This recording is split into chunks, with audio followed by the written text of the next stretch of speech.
Yoyyaa ashamaar ka fuudhee kabajamtootaaf jaalatamtoota hordoftoota MW dil addunyaa bakka jirtanitti nageenyi jaalalli isin haa qabu isiniin jecha sagantaa taamsas kallattii gama MWtiin kan isin biraan gahu an obboleessa keessan falmataa roorrooti eegaa akkuma beekamu guyyaa kaleessaaf eelqaddaa artistii gameessaa Dr. Ali Birraadhaa wareegamuu wal qabatee namoonni adda addaa kallattiilee adda addaatiin yaada isaanii ibsachaa turanii akkasuma mootuu ilmaan Oromoodhaa idil addunyaas kallattiilee adda addaatiin gadda isaaniitti dhagahame ibsachaa turanii jiranii ulfaadhaa galatoomaa ilmaan Oromoodhaa kanneen kallattii adda addaatiin keessaayyuu hayyuu Oromoodhaa gameessa siyaasaa gameessa aartii Oromoo abbaa aartii Oromoodhaa dhugaa dubbachuudhaaf artist Dr. Ali Birraadhaa keessaayyuu walleelee ajaa'ibaa wallisuudhaan bara 1980tti scholarship argachuudhaan biyya ormaa deemee Los Angelesitti scholarshipidhaan barumsa muuziqaatiin leenji'ee kara biyya abbaa isaatti deebi'e waa hedduu nama dalageechaadha uummata Oromoo qofaa miti uummata Afrikaafis waan gaarii nama dalageechaadha.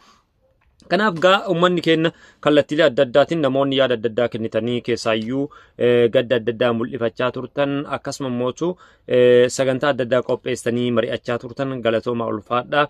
Kallattii kamiinuu gara TikTokii gara YouTube gara peejiitiin akkasuma sooshaal miidiyaa kanneen akka Instagramaa fi Telegiramaa fi WhatsAppidhaan waa'ee isaa irratti ajandaa gootanii dubbachaa turtan hundi keessan ulfaadhaa galatoomaa isiniin jechuun barbaada. Egaa dhugaa dubbachuudhaaf keessaayyuu akkuma argitan guyyaa har'aa kana sirni awwaalcha Dr. Ali Birraa magaalaa Finfinneetti naannoo istaadiyoomii yookaan hiriyyummaa kan jedhamu jechaadha naannoo sanitti jechaadha. Friendship bakka jedhamutti naannoo sanitti walitti dhufaniitiin hawaasni Oromoo kallattii adda addaatiin akkuma argaartan jechaadha marseellee odeeffannoo kan adda addaa irratti jechaadha. Kun akkuma har'aan tana kallattii adda addaatiin suuraaleen adda addaa darbaa jiran hawaasni Oromoo bakka takkatti osoo hin nafiin hawaasni Oromoo addunyaa kana jiru jechaadha. Kallattii adda addaatiin osochitti argamee namatti tola garuu ammootu yeroo gabaabduu waan taateef irra hedduun hiriyyoonni isaa biyya baqaa keessatti Awustiraaliyaa jiranii Awurooppaa jiranii Kaanaadaa jiranii USA jiranii biyyoota Arabaa keessa jiran jechaadha. Roorroon gabrummaa namoota biyya baaftee kan saayibban isaa jechaadha. Garuu ammoo qeerroon biyya keessa jiran waan nama gammachiisu waan nama abdachiisu hojii gaarii dalaganii jiran jechaadha. Qeerroon Oromiyaa akkuma argitan sanitti Finfinnee walakkaa dhaabbatanii Finfinnee keessa dhaabbataniitiin gadda mul'ifachaa turan jechaadha. Guyyaa kaleessaas yoo yaadattan barattoonni mana barumsaatti akka yaateen kallattiidhaan sirna gaddaa yookaan ammootu qaamaan argamanii jechaadha mana barumsaatti akka ba'anii gadda isaanii ibsachaa turan jechaadha. Kun maal mul'isa Dr. Ali Birraadhaa wallisaa qofa osoo hin taane gameessa uummata Oromoo gameessa biyya sanii akka ta'e namoonni hedduun dubbachaa turanii raagaa turanis jechaadha. Kanaaf guyyaa har'aas akkuma argaa turtanitti Dr. Ali Birraa sirna awwaalcha isaa haala addaatiin geggeeffamee jira. Keessaayyuu magaalaa Finfinnee irratti akkuma argaa turtanitti magaalaan tuni magaalaa seena qabdudha. Dirree Dawaattis yoo awwaalame Finfinneettis yoo awwaalame gaariidha. Garuu ammootu bakki inni itti dhaammatee fi maatiin isaallee itti quba qabu keessaa tokko keessaa quba itti qabu Dirree Dawaadha jechaadha. Ali Birraa akkuma beekamu kan itti dhalate 1948 natti fakkaate doggoruun baadhee Dirree Dawaatti dhalate bakka sanitti akka awwaalamuuf maatiinis fedhii qaban maaliif yoo gadillee qabnee taajjabne taate yookaan mootu ilaallu taate dhugaa dubbachuudhaaf yeroo hunda maatiinis firris aaliinis bakka ardaan isaa jirutti gammada jechaadha. Maaliif dhaqanii ilaalu jira wanta tokko jira wantoota akkasaniif akkuma Haacaaluu Hundeessaa Ambootti sirna awwaala isaa geggeeffamee jechaadha. Isas jechaadha Dirree Dawaatti geggeeffamee jira. Finfinnee akka Oromoon itti faajee fi wareegama gurguddaa Oromoof kafalchiiftee fi silaa osochitti awwaalamee gaariidha. Garuu ammoo fedhiin maatii isaanii akka odeessi tokko darbutti namoota adda addaa irraa hubachaa jirrutti maatiin isaas hiriyyoonni isaas marsaalee odeeffannoo adda addaa irraa dubbachaa jiranitti Dr.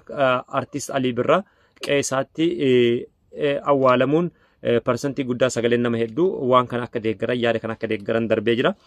Kallattii kamiinuu haa ta'u Dr. Ali Birraa kaayoon inni deeme kaayoon inni hojjechaa ture saba kanaa fi manneen barnootaa hedduun yeroo inni kara biyyaatti gale keessaayyuu 1998 ta'uun 1998 akka 97 99 jidduu san jechaadha. Gaafa inni biyyatti galu manneen barnootaa hedduun maqaa isaatti deebi'anii jiranii daandileen hedduunis karaa isaatti moggaanii jiranii.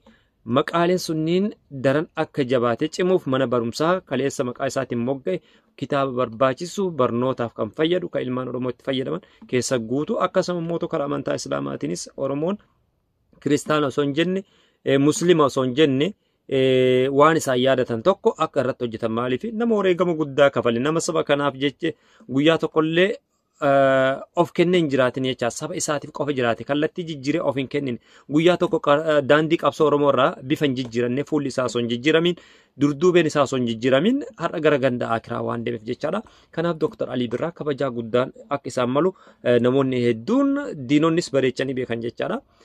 Har'an tan Oromoon Hacaaluu qofa Dr. Alii Birraatiif qofa hin boonne Hacaaluu Hundeessaatti yaadatan jechaadha. Maaliif seenaa wal fakkeessu qabani ilmaan inni guddise waan taateef jechaadha. Kanaaf keessaayyuu walaloon adda addaa gama sooshaal miidiyaatiin darbaa turanii argaa turre jechaadha. Keessaayyuu Hacaalutti maal nu dhaamta kan jedhu barreeffama wayiin argeen ture guyyaa har'aatti narra feesbuuk irratti jechaadha. Hacaalutti maal nu dhaamta har'allee uummanni kee rakkoo keessa jira, cinaan beelawee jira, cinaan ammoo lola keessa jira, jireenyi qaala'ee jira. Wantoota akka isaniin barreessaadhaan qeerroon Oromiyaa kutaalee adda addaa keessaayyuu gara feesbuukaatiin gara tiktokiitiin sooshaal miidiyaa kanarratti wanti argaa jirru. Hacaalutti maal nu himta, nu hoggobanaatti maal nu himta kan jedhu waan akkasitti darbaadha jechaadha.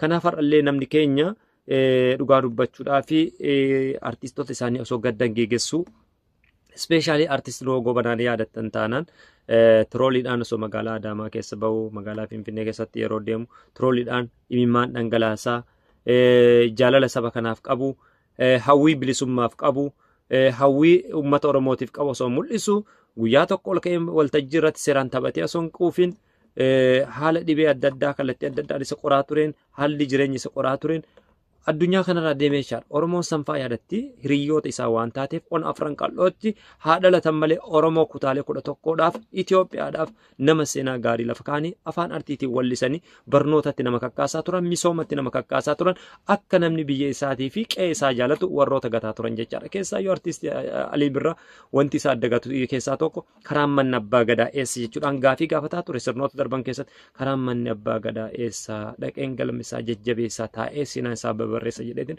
dubbataan ture jechaadha. Booda irratti Adaamaa keessatti manni galma abbaa gadaa dhaabbatee jira.